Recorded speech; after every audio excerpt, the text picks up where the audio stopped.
Good morning, everybody. Welcome to Friday and to the Rebel Income Insights live stream. As always, I'm excited to have this session. Really quickly, I want to, number one, apologize for some confusion that happened yesterday with the link that I send out on Substack. Simple copy paste problems, and that's my own problem, and so I apologize for it. I appreciate those of you who emailed me to let me know that you were having problems getting to this live stream. So Barry and Gib in particular, thank you very much for helping me out with that. Um, really grateful for those of you that are here. Hopefully, we'll get a few more coming in as we get things rolling. Um, as always, the purpose of this live stream is to talk about what's going on in the market right now as it relates to the kinds of trades that Rebel Income is built around. So we're going to be spending some time going over some of the positions that I've been publishing in my weekly trades and evaluating what is going on with those stocks, how the market's impacting them right now, and talking about how that influences the decision-making process. Um, Based on the experience we had last week, I don't expect that to take the entire time. So I anticipate we'll have some time as well to open up the discussion to include some of the stocks that you may be following, if you're willing to share those with everybody. Um, if you have comments or questions throughout the live stream, please do make use of the chat area, just as Barry and Gib have. And thank you both again for being here and for emailing me. I appreciate everybody who's here. Um, but if you want to put a comment in that area, I pay attention to it throughout the course of the live stream today. We'll respond to questions and fold in comments as I see them. So thank you, thank you, thank you, and let's go ahead and dive straight in. The market is just opening up, and so that's one of the things that I really kind of like about doing this live stream when we do is that just as the market is getting rolling for the day to wrap up the week, we get to dive in and pay attention to what's happening as it relates to the stocks and the trades that we're following. Um, let's go ahead and flip over here now. There's really only one trade that I have on deck that is set for expiry this week. Today, and that's a covered call that I just recently took on DVN. I didn't post that in the Substack post because it came up yesterday, and this is a stock that I've held for quite a while. I was originally assigned at $40 per share, and so this covered call, 44.50, is obviously the stock has been rallying a bit. That sets up a pretty interesting opportunity to not only sell a covered call, bring in some income on top of it. So let's go ahead and check in with this one really quick and see how we're doing as the market is rolling. And it's up here at 45, just a little bit above $45, 45.13 as of now. We'll see if that holds. And otherwise, it looks like that's going to be a stock that I'll have an opportunity to go ahead and close out that position, which is nice. It's really it's interesting because the stock has been above 40 now for a little while, and this is one of those cases where if this is one of the practical realities that you have to deal with when you're working on investing in the kind of context that I like to use Rebel Income for. I say all the time that I don't avoid assignments because I want to use these put sales as an opportunity to own stocks that I like. Devon Energy definitely fit that description, but one of the things that you have to acknowledge is that as you take you take assignments from put sales, your portfolio is going to expand it. So you have to pay attention to those positions on a regular basis. I work pretty hard at doing that, but we can see that in this case, Devon kicked above $40 back here in early February, and for all of this movement, it has stayed above 40. So there should have been several opportunities to place covered call trades there that I did not do. And so that is a failing of my own, that I guess the flip side is that now the stock is up here about $45, where I may have done a covered call closer to 40 before.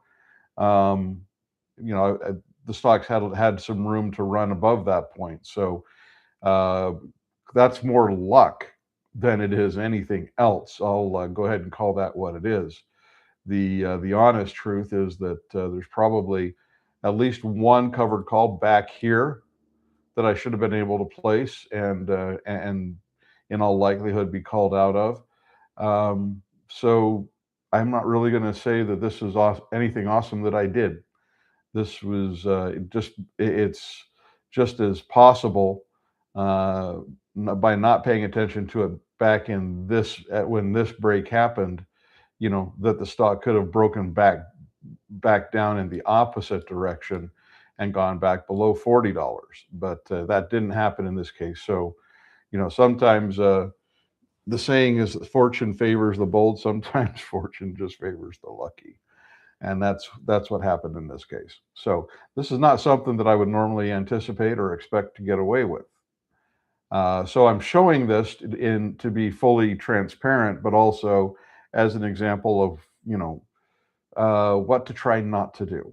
You want to try to make sure that you're paying attention to every open position that you have on a consistent basis, and you should be checking those.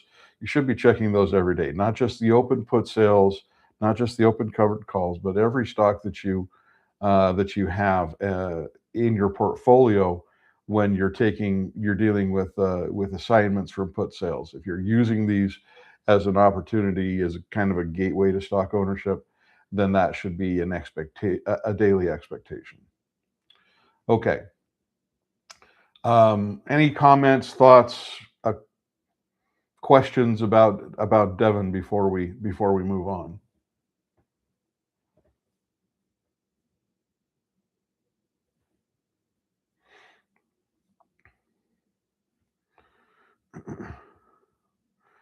And I opened the door here, so if you have something snarky to say about it, that's okay. See, Barry says I got out of Devon a few weeks ago, so you're more on top of it than I was. So good job, Barry. Thank you very much. And I'm going to give you a tick mark here just because you're more on top of it. So Gibbs says Norp, and that's fine. So, all right. Moving on. Let's talk about some of the other things here that we have going on. For next week, there's a few different trades that are on deck, and I like looking at stocks that you were in it back when it was in the 50s and worked it down. Yep, absolutely. Um, I like it when there's stocks that are a week or more in ahead away from expiration, because that really opens up a lot of opportunities to evaluate those positions in very practical terms, and to look at the way that the current market uh, is influencing the stock's price action and what that means for the decision making process. We do that with stocks that are coming up on their expiration date, of course, but the decision making process, the logistics can be a little bit different when there is still some time remaining. So let's go ahead and dive into these. Let's start with put sale on Nike. This is something I placed the last week of February for about a 2-week trade, selling the $62 strike price and bringing in a little over 2% for that 16-day time period, which is really that's a nice trade in and of itself. It's also the $62 strike price is a price that I like in terms of value proposition. Now, again, we're a week from expiration on this, and we can see here the stock is picking up some bearish momentum. In fact, here is the strike price that I sold. at 62. When I set this put sale, the stock was up here in this going through this chop, and so this 62 level looked like really solid support, and it's really just been in the last 5 days, really 1, 2, 3, 4 days, I should say. It's been this week that the stock has broken down below this $62 level, now sitting around 57, which we'll see if support from this pivot low that came up in December holds, because right now it's looking like bearish momentum could be picking up and we could be seeing it drop even more.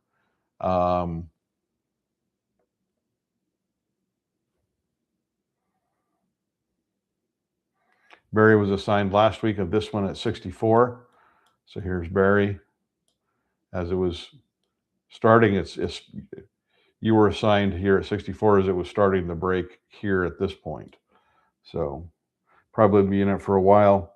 Apparently war impacts shoes. Well, one of the things that war definitely does is it challenges supply chains, especially coming out of the Mideast, which impacts oil, which therefore impacts all kinds of products, not only fuel, petroleum, natural gas, etc., but also anything that is um, oil adjacent. Now, one of those things is rubber products. So shoes, it's safe to say, fit into that in kind of an interesting way, kind of that oil adjacent element. And certainly, when you're talking about a company with a global footprint like Nike has, not just the impact on oil coming out of, for example, the Strait of Hormuz, but the other impacts that that's going to have on global trade are going to play a role. So I think that those are some of the primary elements that we're seeing play out for this. Like most things, this too shall pass. Yeah.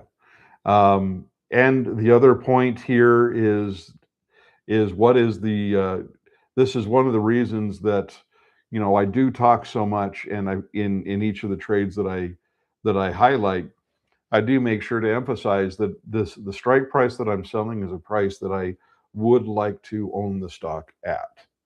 That is a kind of a tacit understanding that the stock could pick up bearish momentum before expiration. Now, technically, I haven't been assigned yet, but the reality is I could be at any point before the end of next week. So we'll see if this continues to pick up.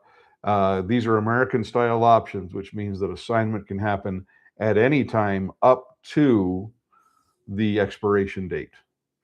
If these were European style, they would have to wait until expiration, but that's not what this is. So this is an assignment that, assuming it happens, I'm going to accept at, even if the stock is $5 below the price that I'm assigned at here, and that means that I'd have to spend some time, kind of like I'd been doing with Devon, waiting for the stock to rally and come back. There's a couple of other stocks right now that are in similar kind of position, actually in the tech world, that I'm having to play the same kind of waiting game on, and that's just kind of the way it is sometimes.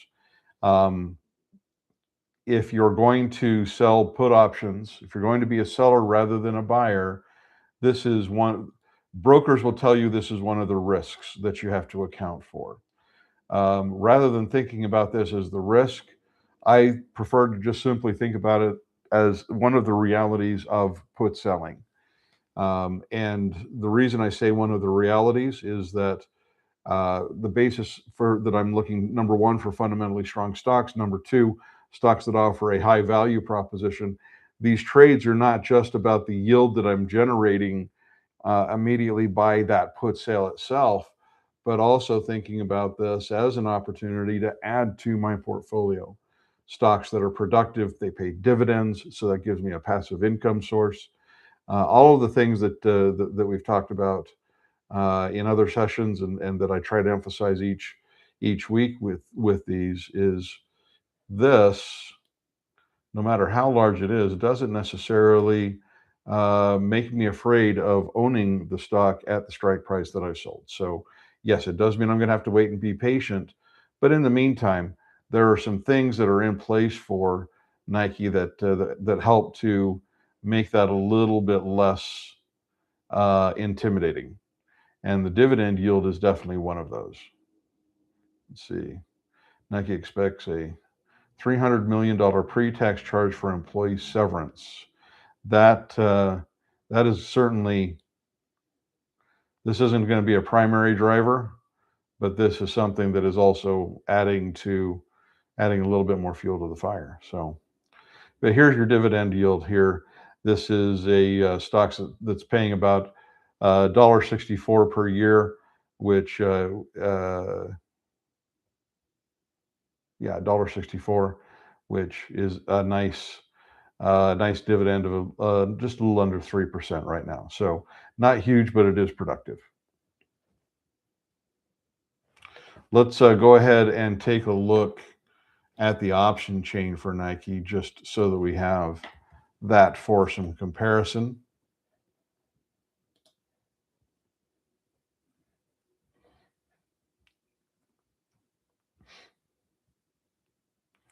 This is next week.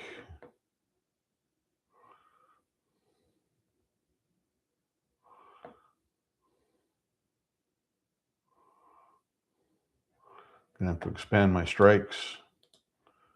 Get to 62. Here we go. Now, keep in mind that because the stock has dropped below, right, that does mean that if I wanted to try to remove the potential obligation because I haven't been assigned yet, then I'm going to have to deal with the fact that I'm going to have to pay out more than I brought in. Here's the premium I brought in, $1.35. So $1.35 for reference. And 62 right now, the asking price on this is $5.35. Why would I want to eat that kind of a loss?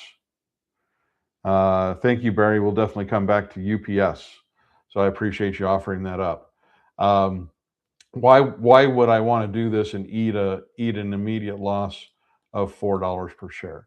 The reason I'm pointing this out and I'm demonstrating this is because not everybody that sells put options do it the same way that I do, and I don't expect you to. I expect you to evaluate every trade on its own terms as it relates to your respective investing goals and preferences. For a lot of the people who are more active, not active investors, but more active about managing their put selling trades, seeing a stock drop below the strike price that you have sold is something that will often trigger a decision-making process. You've seen me with other positions where the stock has rallied above the strike price that I sold, and there's still time left. You've seen me talk about opportunities to claim a majority of the premium that you brought in. This is the opposite, and this is a situation where the question becomes one of minimizing loss. Now, I've said that I'm not afraid of the stock at 57. I'm not afraid of taking the assignment at this price. That's simply because I am looking for an opportunity to add to my portfolio with a stock that I like, that I'm willing to sit and be patient with.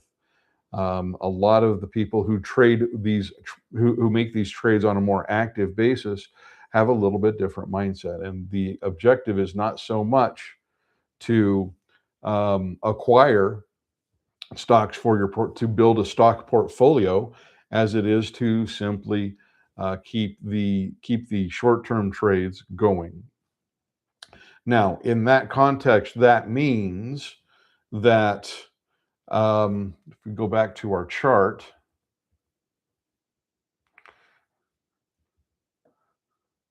and here's my $62 strike. What that means is that the decision-making process for these, I'm going to go ahead and call them rollers, these people that are trading more actively, the decision to get out of this trade to try to minimize loss would probably have come right here. So a couple days before now. This would probably a Tuesday, Wednesday decision making process for those more active traders. And so that means that the price that they would have had to pay to buy the option back, do a buy to close order, would have been less than the 535 that we're looking at now, with the stock down pushing near to 57. Okay. But here's what that would have to be now. The reason for doing this is simple. It's trying to limit any additional potential loss. The stock may be approaching support at 57. It may not be. It may, excuse me, sorry. It may break down. And if it breaks down even more than it already has, you have to start thinking about where is next support likely to be. So this is where I'm going to expand my time horizons a little bit. And I'm going to go back all the way here to April of 2025, which is where a lot of the last, there was a very rapid drop in the market in April of last year related to tariffs. And that put the stock all the way down here near the 52.50 range. There may be some support. Whoops, sorry, that's a really ugly line. Maybe around 55. But if the stock does break down below 57, we could be seeing another 2.5 to possibly $5 of downside. Not everybody is going to want to be patient and wait for the stock to cycle through that. And if you're not, because you're trying to minimize the losses as much as you can, then that's perfectly reasonable. That would mean that if you hadn't already unwound this trade, bought it back from the market, then if you don't want to sit and look at the potential for an additional $5 of downside, this would be probably a good time to think about whether or not you were going to place this trade. And maybe you don't put in a buy to close at 535. Maybe you go in for somewhere in between. A lot of open interest here, just not any volume. But here's where it closed, was at 417. So maybe not here's not a recommendation or anything, but if you wanted to buy to close it at this right now, you go somewhere between 425 and 540. So perhaps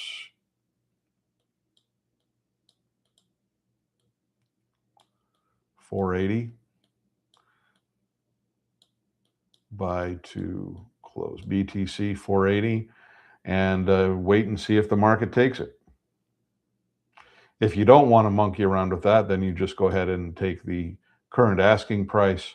If you're going with the listed price for the ask that the broker is giving you, there is enough open interest that trade should be taken right away.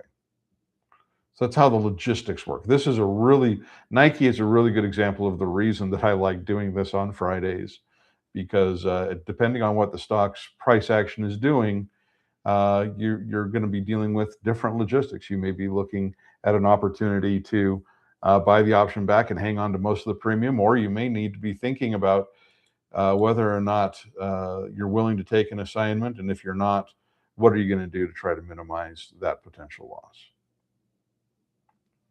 So I hope that helps. I hope that makes sense. If there's any other comments or thoughts about Nike, if you have questions or maybe just a different variation of the trade that you placed, Barry already talked about being assigned at 64. So if anybody else has anything else, please do put it in the chat. So Gib, why not roll? You mean buy it back and then sell another put option at a lower price? Mostly because in order to roll it now, I have to pay 535. I would be absorbing that $4 loss, right?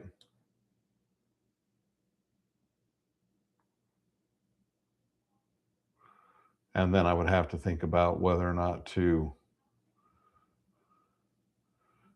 again, trying to keep it at the same strike price with maybe more time, be able to recap that $4, but again, just increasing the odds of being assigned.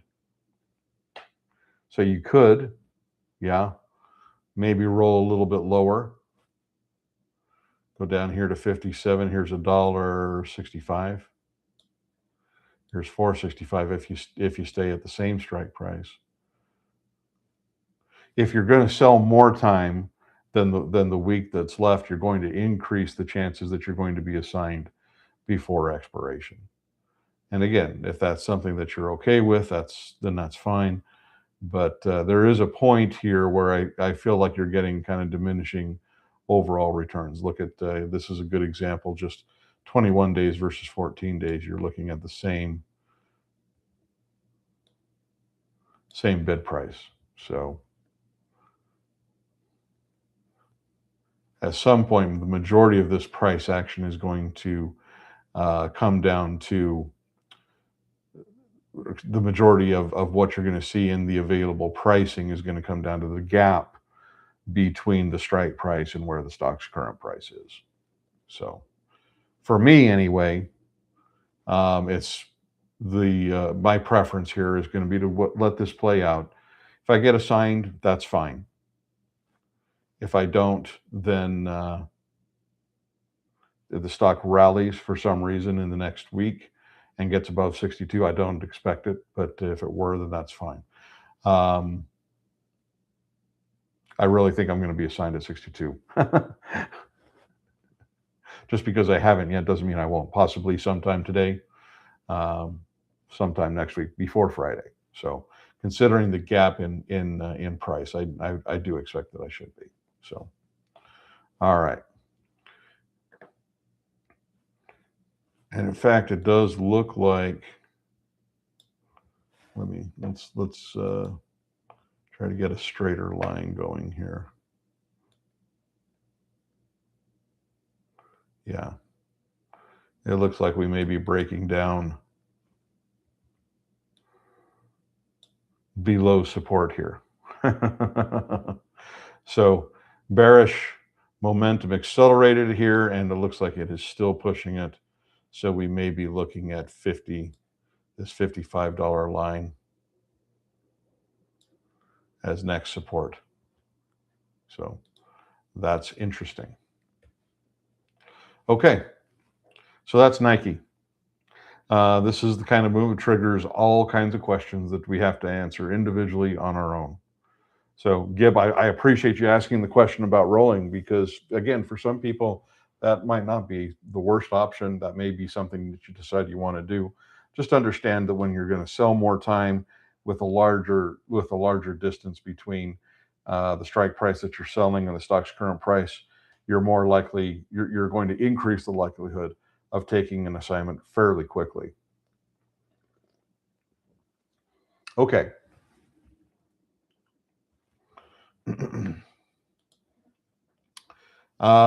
Let's see. We also have rather than the covered call on CAG, let's talk about last week's trade.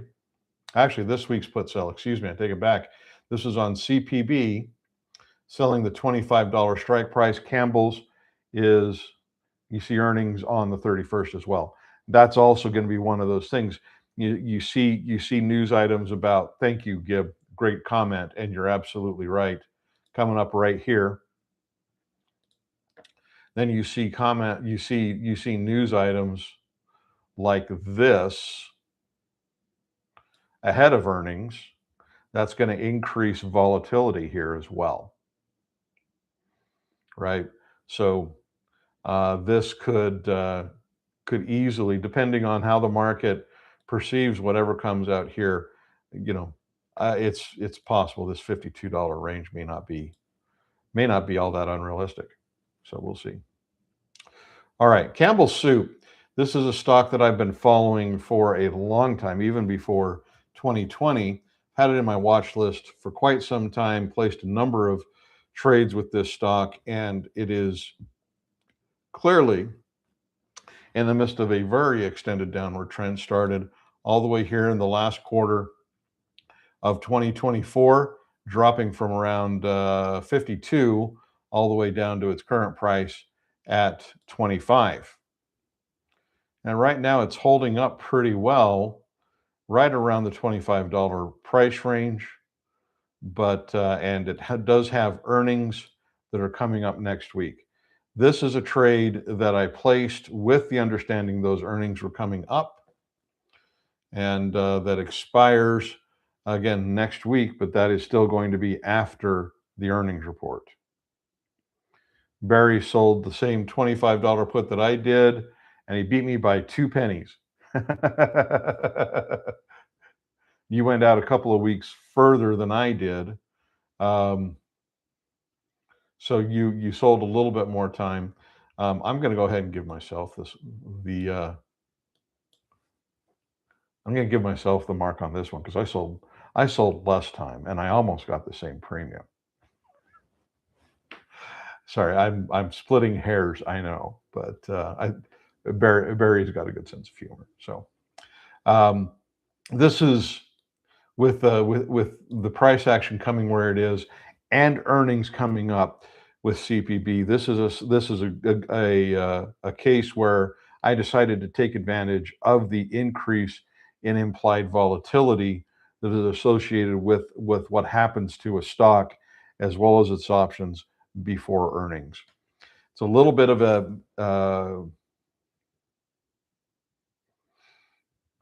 there's a temptation.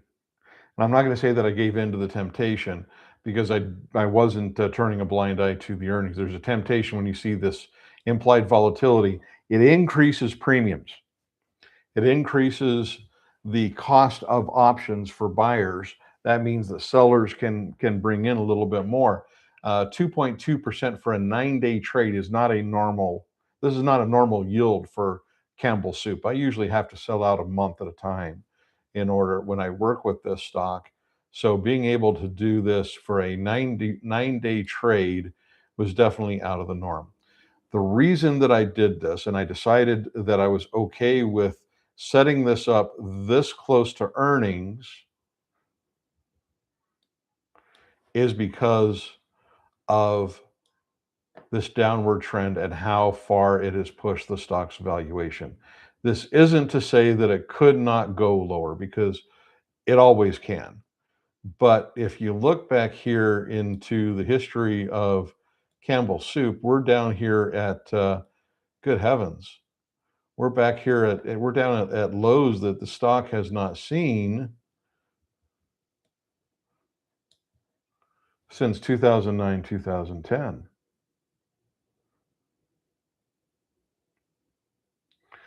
Barry said I made the trade the day of the recommendation, and while I wait a day.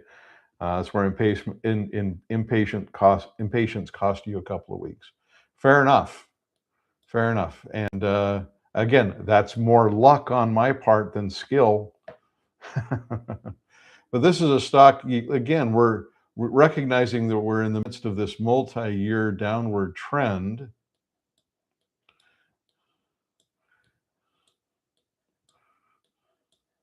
Going all the way back to 2024.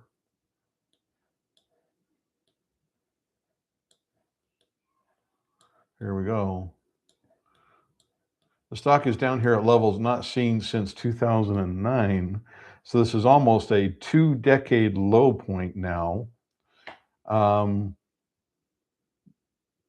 truth is the value proposition is really a lot. This is deeply discounted. Again, it could go lower, but when you are at 20, you're down in the neighborhood of 20-year lows. And the stock's fundamental business is as solid as it is. It's not perfect. It's been impacted by broader conditions like higher input costs. You can go to the grocery store and you know that you're paying more for a lot of goods, and higher input costs have started to translate and bleed through to consumer costs as well. So that means when that happens, when companies like Campbell's and General Mills and so on aren't able to absorb, when they start passing those costs on to consumers, then you know that they're seeing some real challenges in their own business and their ability to absorb those. That means that the stock may not be ready to rally yet. But in the meantime, from a contrarian perspective, strictly contrarian perspective, when you consider the overall fundamental strength of the business, the balance sheet is still healthy. The dividend is attractive. In fact, above average, 6.2% right now is where the dividend is at. When the dividend is this attractive, this is an opportunity to even if I am assigned, this is buying Campbell's at a discount that hasn't been seen in 20 years. And as much as I've used the stock since really 2017, I haven't been able to use it at these levels, and it's been productive for me in every single one of the trades that I've placed. So this is one. Webinar keeps spinning. Not sure if it's my end or your end. Thank you, Barry. Those of you that are still here in the webinar, if you're seeing the same kind of problem, please put a comment in the chat. If you're not, please put a comment in the chat, because I do want to know if the problem is happening from my end. I'm not seeing an issue. It looks like the software is behaving as it should. But if you are seeing any kind of a lag or any kind of if it just starts spinning, if then please do let me know.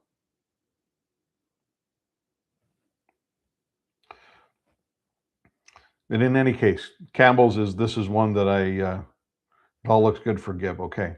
Barry, that may be, it may be a question of your internet connection if that's the case. So no lag. Thank you very much. Appreciate that, CDW 57. Really, I do appreciate that. Okay. Again, so it's Campbell's Soup trading at these all-time lows. It just makes the opportunity look that much more attractive. And again, this is a really good example, maybe even a little bit more than Nike, of a company that of a stock that I would be not only to be willing to take an assignment in, but if you want to talk about, building an overall stock portfolio with this kind of yield built in at the stock's current price, and yes, the attractiveness of the yield of the dividend here, which is about $1.60 per year. The yield is as attractive as it is because of the way that the stock has declined, but understanding that my put sale is at 25, and so if I get assigned, that's where I buy the stock. That sets my yield right around this level. This is a really good example of an opportunity to buy what I could kind of consider to be a cornerstone stock in a portfolio that would be giving me a really, really useful dividend and dividend yield to work with. So this is something that I'm really interested to see how this one shakes out in the next week. If it can hold this, it's been hovering for the last 3 days around 25. I'm really interested to see if it breaks down some more or if it can start to rally above it. I'm not necessarily expecting or hoping that it does one or the other, just because of the way that I like the stock. But these earnings are coming up on Wednesday. So this is 2 days before my trade expires. So it is going to be really interesting to see what happens. I do expect the stock to be volatile really for the next 5 days. We're going to see reactions all the way leading up to earnings and possibly in the immediate days, in the immediate period afterward. That's kind of normal. So, Okay, so that's Campbell's. These are also all of the put sales. Everything else that I have on deck right now, well, I apologize. Let's go back here. The other put sale that I have is on BMY. This is one that expires in 2 weeks. This was a 30-day trade, so a 1 month trade. And I talk about this a lot. I talk about yield, and talk about looking for good enough, talking about trading expectations when you're placing these trades. There's a lot of traders I know that are looking for a little bit more yield on an annualized basis. If they're looking for a setup that translates to about 30% per year, then they'll consider that to be attractive. That's in the neighborhood of about 2.5% per trade if you're placing one trade a month. This is well below that 1.65. I'm looking for an average of about 1.5% per month, which puts my annual target in the neighborhood of 18%. Again, that's just what's good enough for me. That's really all I need. And then along the way, I get a lot of these other trades that are above that level. Um, but this is a good example of a trade that I took just because it was good enough. And it's another stock. Bristol Myers is another stock that I really like, in the same vein as Campbell's. And I've used it a number of times in the past. More recently had it as a long stock position. I was called out of it in December. Barry, yeah, they all responded, so it's just you. I hope you can work. I hope you can get that worked out. So, thank you everybody for giving me your feedback on the connection. So I do appreciate it.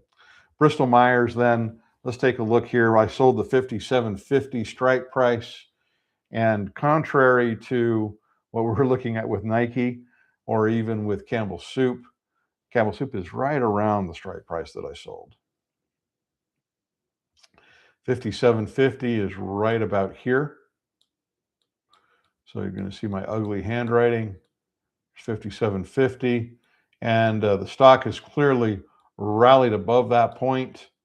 The truth is, it was around this neighborhood when I placed the put sale, and I was able, because of the way the stock's momentum had increased to the bullish side, it had skewed implied volatility a little bit around the earnings, and that gave me an opportunity which doesn't happen often, to actually set a strike price on my trade that was, normally I just try to find immediate support and go somewhere below there.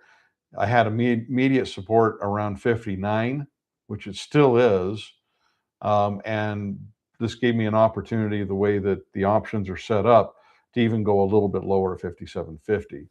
So I was able to make the trade a little bit more conservative. That was also meant that I sacrificed some yield by doing that, but that was okay by me, considering the way that this stock has picked up momentum. This is one that didn't really completely fit into my normal contrarian picture.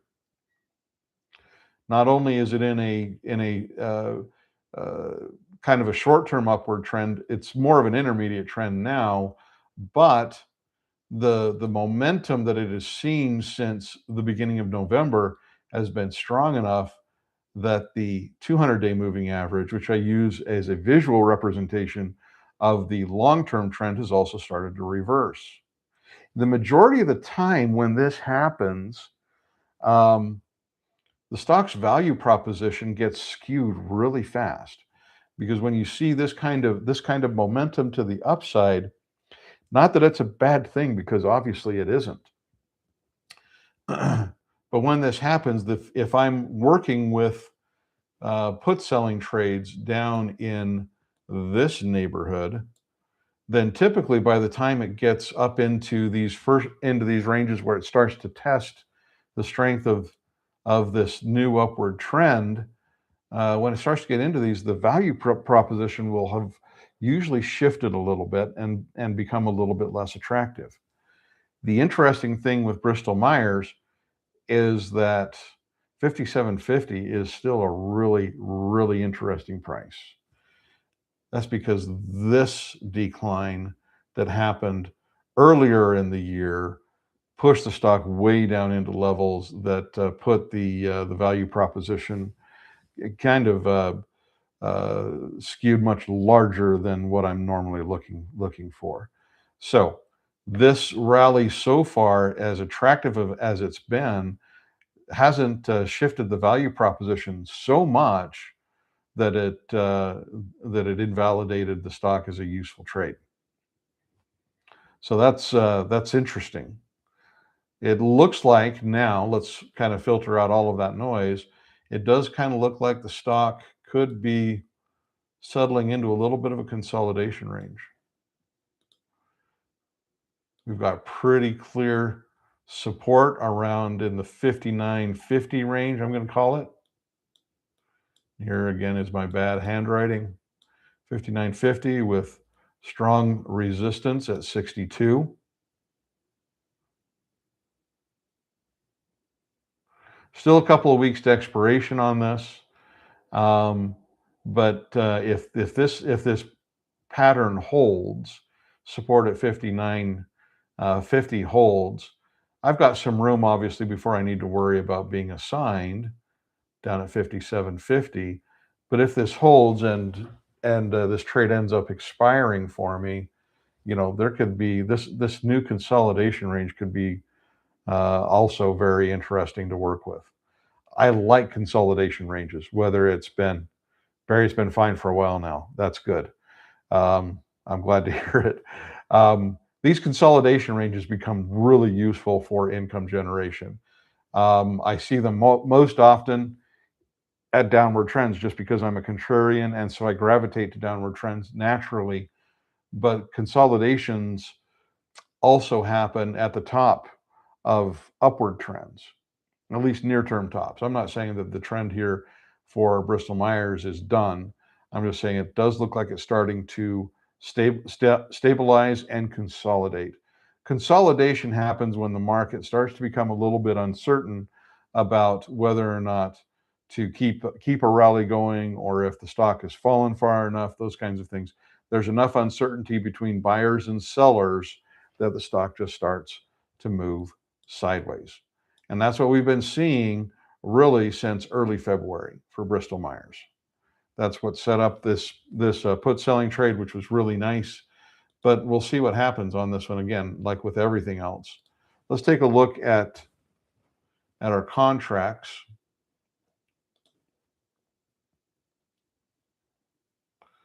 And I've got the 20th. So here is 57.50. And again, for reference on this, I brought in 95 cents. And the stock is, we're going to say it's right around 60. It's a little bit below that, but call it 60 for the time being.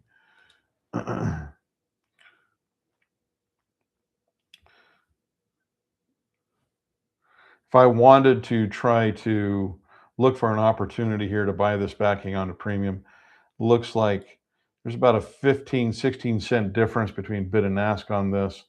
Last trade at 57. So again, bringing in 95 cents, there's not really an opportunity to do this at a level that I would be comfortable with. Trying to buy it back early right now.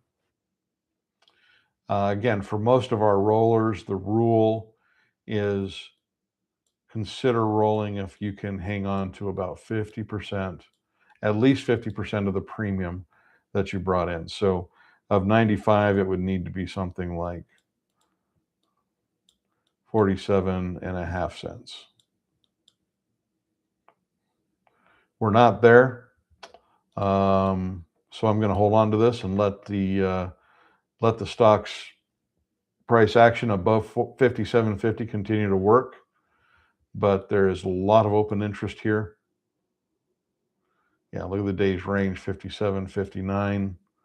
So even if I were to put in a buy to close at 47.50 on this one, not only would I have to wait for the market to come to me, there's a really, really good chance that if I put that in as a day order only, there's a good chance that I wouldn't get it by the end of the day.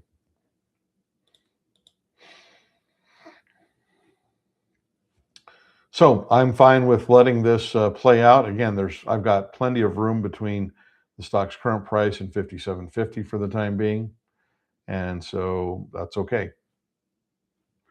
Again, anybody who wants to compare some numbers for Bristol Myers, go ahead.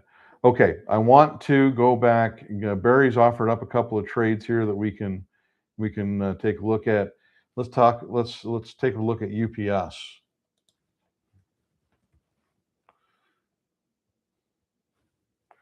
All right, he sold UPS $99 put for $1.60. So 1.6% roughly, right, in yield for that, expiring next week. And this is on a stock clearly seeing some momentum pick up on the bear side. All of this, I'm willing to go ahead and say that this is all tied to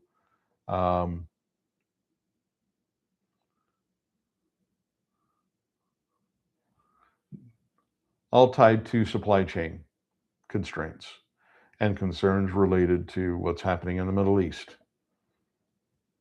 UPS is a global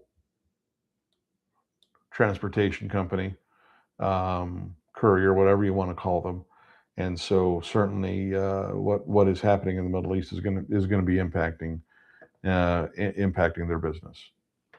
But Barry, if you like them at 99, it does look like the stock should have some pretty strong support right at the 200-day moving average, which is right around 97. Draw this across. It's a little bit above that, but I'm just going to go ahead and call it 97. So it's a couple dollars below Barry's strike price, but also deep enough here that if there's any kind of a bounce or stabilization, it could even be approaching support right here around 99, which looks like lines up with this pivot low at the beginning of the year. So that could be interesting.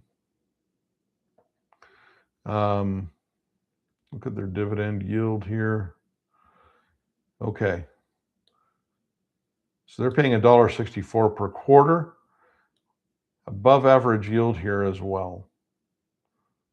The payout ratio suggests that this might be a little bit, I can't speak to the quality of the dividend. I'm going to assume it's UPS, so they've probably got a great dividend history to rely on. But this does suggest that their operating margins may be compressed right now, and that could be accounting for this. So my attitude with a stock like UPS, this I may or may not be discounted at its current price. If it is, you would want to make sure that you're considering the reality that with market conditions being as they are right now, these lows from late last year may not be unrealistic.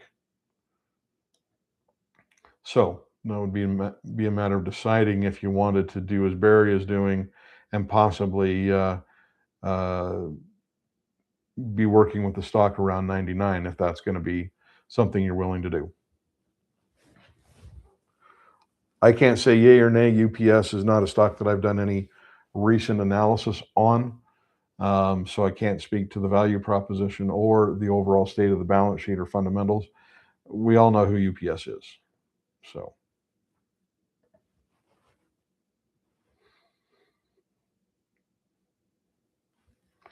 if it's in Barry's watch list as well, I'm willing to bet that things are probably better than they generally more solid than what the stock's price action may imply. So, okay. That's UPS. You also mentioned Oracle was assigned last week at $150. And then Monday sold a 152.50 call. CDW, thank you. Looking at a put sale out on Dino. So again, let's take a look at Oracle really quickly, and then we'll get to Holly Sinclair. Here's Oracle. This was kind of cool, Barry. I like this one a lot because he sold He was assigned to Oracle at 150. The stock was down in this range, a little bit below 150. So he took that assignment and has seen the stock rally since then to its current price about $157. And so you sold a covered call, brought in $6.80, expiring next week. So Barry, I gave myself a little tick to kind of tease you, but this is this is a nice trade. Not only from the put sale, I don't know how much premium you brought in on the put sale, but you got a great premium on your covered call.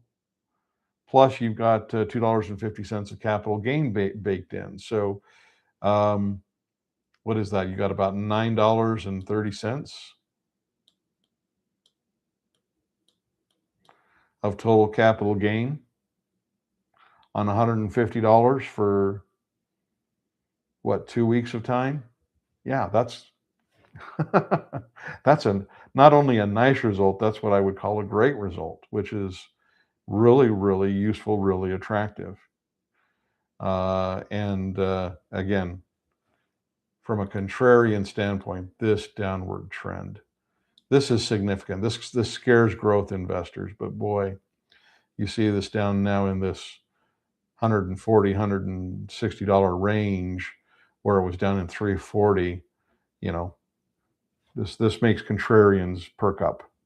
So, okay, let's take a look at Dyno. We've got just a few minutes left on this one.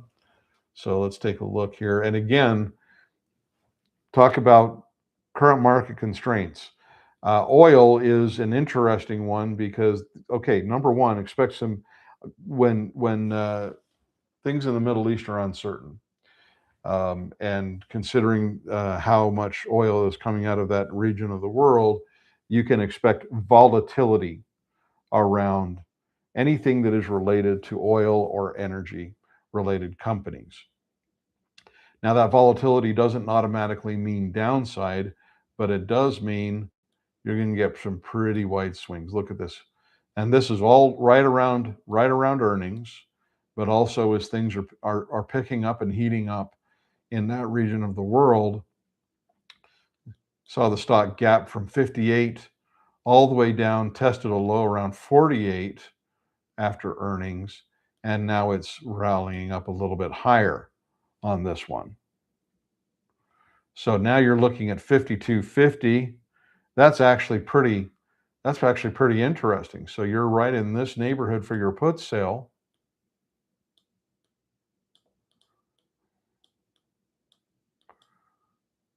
I would expect, well, we'll see, but you've got the 20-day moving average that's right here around 54. And that should provide some support. And it's also consistent with a lot of pivot activity back here in November and December. So this should provide some support, even if it doesn't. The low end of all of this chop here in October, November is right around that $52.50 range for you. So you're 14 days out on Dyno. Again, this is a stock that's in my watch list. It's been a little bit since I ran any analysis on it, so I cannot speak to what its value proposition looks like right now. But again, if you're not afraid of the volatility that is not only happening right now, but that I would expect to continue in oil and in energy, anything energy related for as long as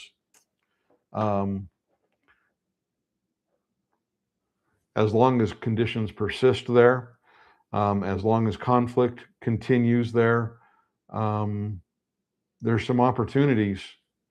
You're going to have some interesting opportunities to consider. Dyno is an example of a company that at its core, just based on what I've been following on it for quite some time, it's a company that I really like. This is a regional oil producer with most of its properties in the Western United States, parts of the Midwest. So they don't really rely so much on even uh, areas in Texas or in the normal Permian Basin or some of those kinds of things, much less the Middle East. Um, so these guys take advantage of a kind of a little of a market segment that operates a little bit independent of Brent crude oil, or even for that matter Western Texas Intermediate. They even get some of their oil from Canada as well. Um, but they operate kind of an interesting little the mix of what their products do occupies an interesting niche of its own in the oil market on a regional as a regional producer. So it makes these guys kind of interesting. Um, so could be a really interesting trade. 5250, that's actually down here closer to where your 200-day moving average is sitting. I can't say that I'd be looking for the same trade right now, but it doesn't look like it's terrible. So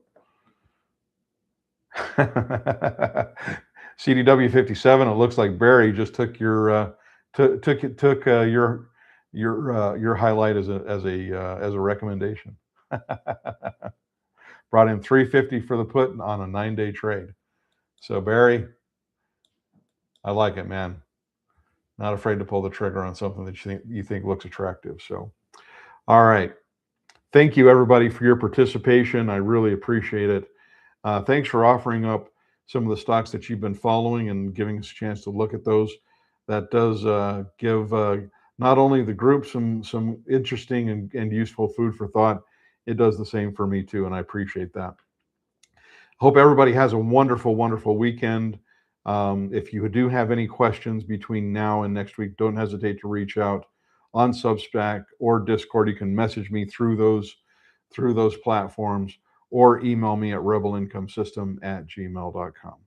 Thank you again, everybody. We'll talk again next week. Have a great weekend.